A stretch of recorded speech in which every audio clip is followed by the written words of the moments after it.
Hello, मेरा नाम है जे और पता चलता है कि भाई इनका प्रेग्नेंट है। और यहाँ ये चीज़ें जानने के बाद में सभी लोगों के पैरों के नीचे ज़मीन खिसक जाती है कि ये इंसान के बच्चे की माँ बनने वाले हैं। बात ऐसी है कि देखो, सभी लोग जब शादी में होते हैं और सभी लोग बहुत खुश होते हैं, इनके को तो पहले ही ये खुद के टीम से हटा दिया होता है। उन सबको लगता है कि शादी हमारे परिवार के हिस्सा है ही नहीं, सिर्फ तारीफ भी करता है।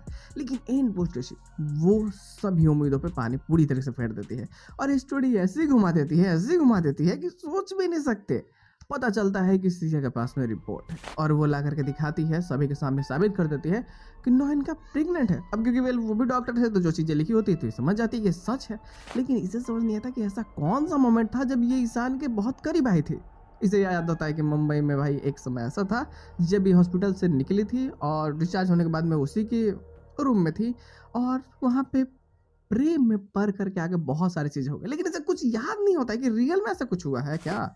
मतलब ऐसा कुछ होता तो कुछ तो पता चलता है ना। और इंसान को भी कुछ पता नहीं होता है और उसे भी खबर मिल जाती है कि इनका प्रेग्नेंट है। और ये चीज़ें उसके दिमाग को हिला देती है कि ये कैसे, मतलब बिना कुछ किए ही कैसे हो गए, क्या कारण है। अब ये सोचे और ज्यादा परेशान। अब ये तो पहले से ही गुस्सा है क्योंकि भाई नोनिका ने मुझे छोड़ा किसके लिए, किसी और से प्यार करते इस चीज के लिए। क्योंकि ये जब नदी किनारे था तो उसने देखा था कि नोनिका किसी से बात कर, लेकिन उसे पता नहीं होता कि वो तो नोनिका का दोस्त यार था यार, भाई भाई करके वो बात कर रही थी। और इसे शक हो गया तो ये भी चला गया था।